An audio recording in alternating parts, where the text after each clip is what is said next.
Niedziela 27 lutego, Maciej Orłoś, pozdrawiam Was z podróży po Polsce, stąd ten anturaż hotelowy. WTS nie jest programem informacyjnym, jak wiecie, więc nie chodzi o dostarczanie informacji, zresztą i tak bym nie nadążył, bo tyle się dzieje. Ja informacje komentuję, a jest co komentować, więc zaczynamy. Oczywiście nie skomentuję wszystkiego, wybrałem niektóre wydarzenia, przy czym od razu dodam, że część omawianych spraw może mieć już swój ciąg dalszy, bo przecież mamy niezwykłą dynamikę zdarzeń. To nagranie realizuję w niedzielne przedpołudnie. Wiecie, że nie jestem fanem premiera Morawieckiego, ale nie sposób mu teraz nie przyznać racji, gdy namawia Niemców, żeby zaostrzyły kurs w sprawie sankcji wobec Rosji. Morawiecki i prezydent Litwy spotkali się w Berlinie z kanclerzem Niemiec Olafem Scholzem i trudno na razie o szczegółowy raport z tego spotkania, natomiast wszystko wskazuje na to, że Niemcy jednak są skłonni zgodzić się na zablokowanie Rosji bankowego systemu SWIFT, co oznaczałoby bardzo poważne turbulencje finansowe. Poza tym Niemcy mają już teraz wysyłać na Ukrainę oprócz hełmów także broń. Niewiele, ale jednak. Z kolei Ursula von der Leyen, szefowa Komisji Europejskiej, powiedziała tak: Unia Europejska oraz jej partnerzy pracują nad tym, aby zdecydowanie zmniejszyć możliwości Putina do finansowania swojej armii.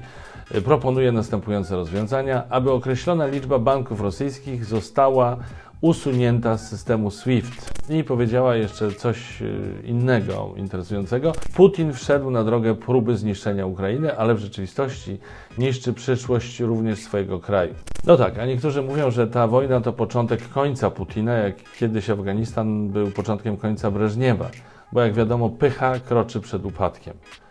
Oby. Jak może się już zorientowaliście, od czasu do czasu poświęcam trochę w WTS-ie miejsca wydarzeniom sportowym. Tym razem też tak będzie, tyle że w związku z agresją Rosji. Od dawna wiadomo, że organizacje sportowe niechętnie reagują na różnego rodzaju sprawy polityczne, omijają je szerokim łukiem, rżną głupa, że nie wiedzą, nie widzą, zakazują zawodnikom demonstracji politycznych itd. Powód jest prosty. Nie opłaca się. Natomiast opłaca się kolaborować z takim Gazpromem, tak jak w przypadku FIFA czy UEFA. No i teraz bardzo ciekawe jest, jak ta FIFA odniesie się do decyzji polskiej reprezentacji i PZPN-u, że nie będzie grać z Rosją w barażach do mundialu w Katarze. Nie tylko, że nie będzie grać w Moskwie, ale nie będzie grać z Rosją.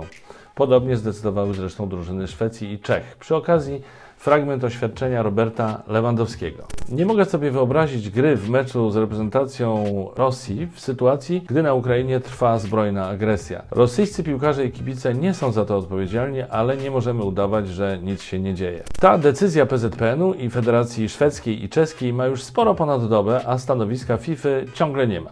Prezes FIFA Gianni Infantino unika na razie konkretnych odpowiedzi na pytania dotyczące ataku Rosji na Ukrainę. Tak czy inaczej, jeśli FIFA zdecyduje, że Rosja wygrywa walkowerem mecze, na których nie stawią się rywale, to pokaże, czym jest. Czyli skorumpowaną, zdeprawowaną, podłą organizacją. Ale dajmy Gianniemu szansę.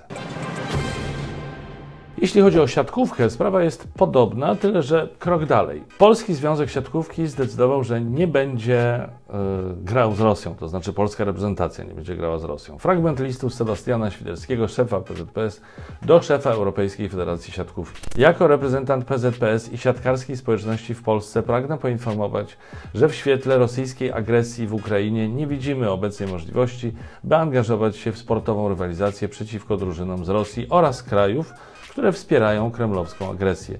Nie obwiniamy rosyjskich sportowców za działania ich rządu, ale nie możemy zostać obojętni wobec ofiar konfliktu.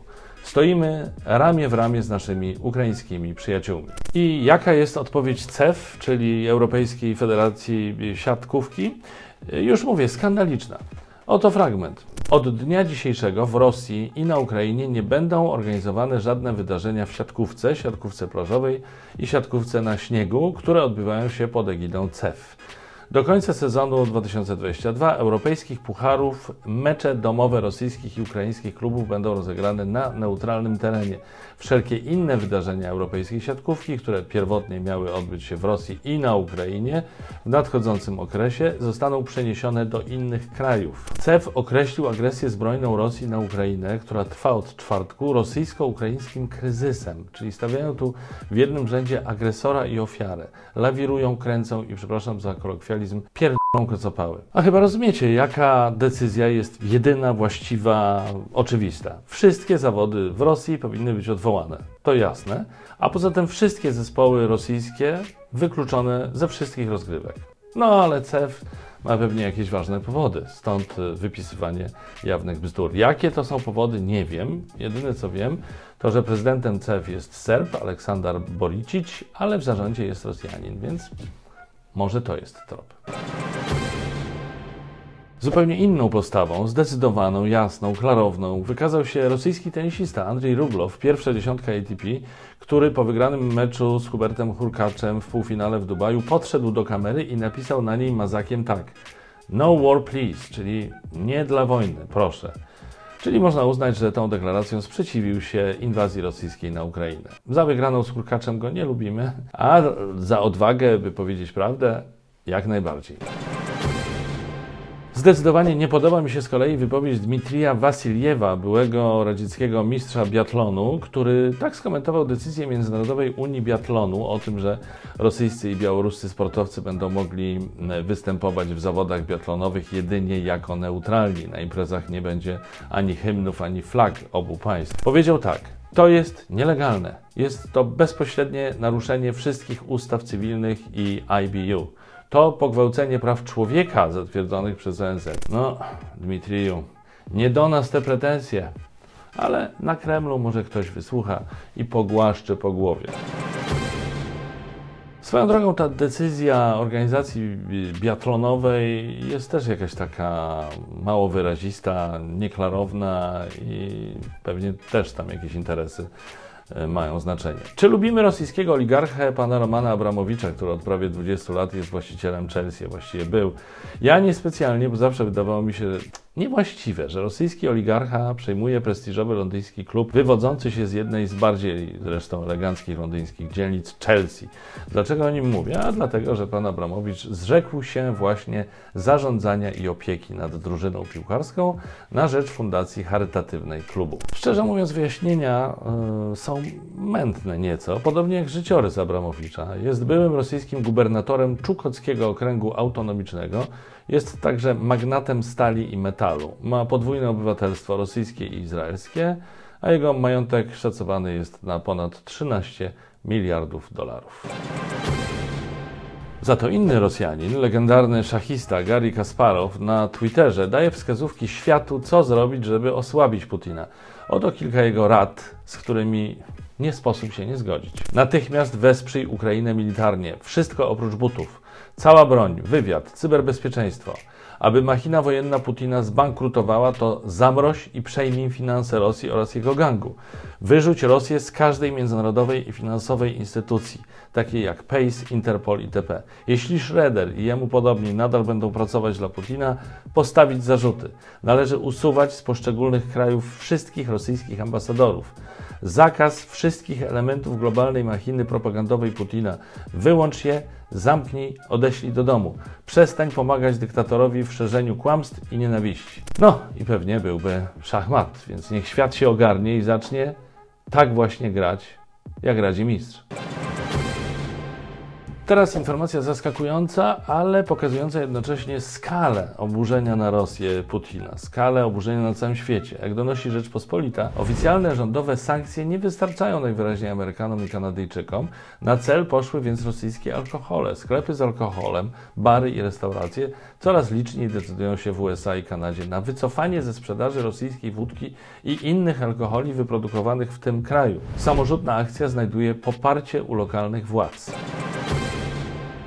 Ciekawe, czy do Putina docierają takie sygnały, czy może jego informatorzy podają mu je w odpowiedniej formie, czyli na przykład tak: Włodzimierzu Władimirowiczu, ukraińscy terroryści w kilku barach w Stanach Zjednoczonych zastraszyli barmanów i grożąc bronią zmuszali ich do wylewania rosyjskiej wódki do zlewów. I Putin wierzy, tak jak wierzy w to, że mieszkańcy Kijowa witają rosyjskich żołnierzy z kwiatami. Choć trudno uwierzyć, że sam uwierzył w kreowaną przez siebie i swoich ludzi propagandę. Sam się już w tym pogubiłem. Nie wiem, w co wierzy Putin, ale nie za bardzo mnie to obchodzi swoją drogą. A propos Ameryki, to wielu artystów dało wyraz oburzeniu na agresję Rosji wobec Ukrainy oraz okazało w mediach społecznościowych wyrazy poparcia dla Ukrainy. Na przykład Madonna, Mila Jovovich, Pink czy Angelina Jolie. No, czekamy na kolejne gwiazdy światowego kina i muzyki. Natomiast jest artysta, który bardzo mi zaimponował. To dwukrotny laureat Oscara, wybitny aktor Sean Penn, wielka gwiazda kina, który jest na Ukrainie wraz z ekipą i kręci dokument o rosyjskim ataku. Zresztą spotkał się z prezydentem Zełeńskim. Oczywiście ktoś może powiedzieć, że jak są pieniądze, to wszystko da się zrobić, ale to jednak tak nie działa. Tu jest jeszcze potrzebna odwaga, a mówiąc wprost, jaja. I Sean Penn je zdecydowanie ma. Szacunek. Respekt. Jeśli chodzi o protesty w Rosji, to jestem pełen podziwu dla Rosjan, którzy po pierwsze nie kupują propagandy Putina, a po drugie mają odwagę wychodzić na ulicę i protestować przeciwko wojnie. Policja się z nimi nie patyczkuje. Już tysiące demonstrantów zostało zatrzymanych. Może te protesty nie są na razie prowadzone na masową skalę, ale i tak robią wrażenie, choć oczywiście chcielibyśmy, by cała Rosja powiedziała nie Putinowi. Na razie nie Putinowi mówią rosyjscy artyści, co też zresztą jest aktem odwagi. Rodacy, wojna Rosji przeciw Ukrainie to wstyd, to nasz wstyd, ale niestety nasze dzieci będą musiały ponosić za to odpowiedzialność. Pokolenie bardzo młodych i nienarodzonych Rosjan. Nie chcemy, aby nasze dzieci żyły w kraju agresora, aby wstydziły się, że ich armia zaatakowała sąsiednie niepodległe państwo. Wzywamy wszystkich obywateli Rosji do powiedzenia nie tej wojnie. Taki list wystosowali znani rosyjscy artyści, choć na razie nie znalazłem informacji, ile osób się pod tym podpisało. Niezwykle ucieszył mnie atak kolektywu hakerów Anonymous na internetowe strony rosyjskiego rządu, a nawet na oficjalną stronę prezydenta Rosji, Kremlin.ru. Poza tym ktoś włamał się do rosyjskich kablówek i zamienił sygnał stacji telewizyjnych na emisję hymnu narodowego Ukrainy. Wyobraźcie sobie? Grupa Anonymous poinformowała, że jest oficjalnie w stanie wojny przeciwko rosyjskiemu rządowi. Satysfakcja polega na tym także, że choć raz Rosjanie zobaczą, jak to jest, kiedy ktoś miesza w internecie, bo do tej pory to była ich domena. Pozdrawiam przy okazji wszystkich rosyjskich trolli, czy też wszystkie rosyjskie trolle siejące zamęt i skłócające ludzi w naszym kraju i oczywiście nie tylko u nas. Mam dla Was, korzystając z okazji, pewną wiadomość, taką osobistą i szczerą. Pierdolę z mojej ziemi! Ale Rosja ma też sprzymierzeńców, nie jest sama. Pomijam Białoruś, bo o tym wiemy bardzo dobrze. Swoją drogą wszyscy mówią o sankcjach wobec Rosji, a prawie nikt nie mówi o sankcjach wobec reżimu Łukaszenki, a przydałyby się. Łukaszenka, jak wierny piesek, idzie na smyczy Putina. Jestem pewien, że wielu mieszkańców Białorusi wstydzi się za niego, potwornie się wstydzi. Łukaszenka myśli pewnie, że przejdzie do historii jako wybitny prezydent. Natomiast jestem pewien, że prędzej czy później skończy marnie. Oby nie tak jak przed laty w Rumunii pan Ceausescu i jego żona, bo chciałbym oglądać jego proces karny. Ale wracając do innych sojuszników Rosji, no to Raman Kadyrow, lider Czeczenii, który potwierdził, że czeczeńskie siły są już rozmieszczone w Ukrainie, chodzi o 12 tysięcy żołnierzy. Kadyrow stwierdził, że zajęcie Kijowa czy Charkowa nie jest problemem. Wspaniałych sojuszników ma Władimir Putin, naprawdę. Łukaszenka, Kadyrow, no i jeszcze jest pewnie Kim Jong-un, wierny przyjaciel Kremla, ale na razie z tego co wiem, północno-koreański tyran jakoś tak siedzi cicho. Zobaczymy. Jak wiecie, mamy w WTS-ie cykl Kącik Kulturalny, ale dziś będzie on miał szczególny charakter. Oddaję głos Antkowi. Witam. Chciałbym Państwu dziś polecić powieść Depeche Mode ukraińskiego pisarza Sergija Żadana. Akcja rozgrywa się w Charkowie. Mamy czerwiec 1993 roku. 3 kolegów szuka 4., by przekazać mu nowinę o pogrzebie ojczyma. Ich wysiłki stanowią pretekst do wielowątkowej opowieści, gdzie pomiędzy jedną przygodą a 3. upiciem się autor zadaje pytania o sens życia. Satysfakcjonujących odpowiedzi młodzi ludzie o dziwo nie mają, zawieszeni w moralnym i fizycznym nigdzie bądź, bo akcja mogłaby się tak naprawdę dziać w dowolnym mieście Europy Środkowo-Wschodniej, zdobywają się na kpinę. Kpiną jest przecież wyłożony przez jednego z bohaterów model idealnego ustroju, pochuizmu, gdzie człowiek nastawiony jest wyłącznie na trwanie i żeruje na tym, co stworzyły poprzednie pokolenia. Bardzo Państwu polecam, a dzisiaj bez muzyki, ale za to z wyjątkowym przekazem od ukraińskich bardzo dzielnych żołnierzy. Нас немає ні страху, ні паніки. Ми не складемо зброю і не дозволимо жодним тиранам, жодним вбивцям диктувати нам власну волю. To dziś wszystko w WTS-ie, czyli w programie w telegraficznym skrócie. Trzymajcie się, do zobaczenia. Cześć!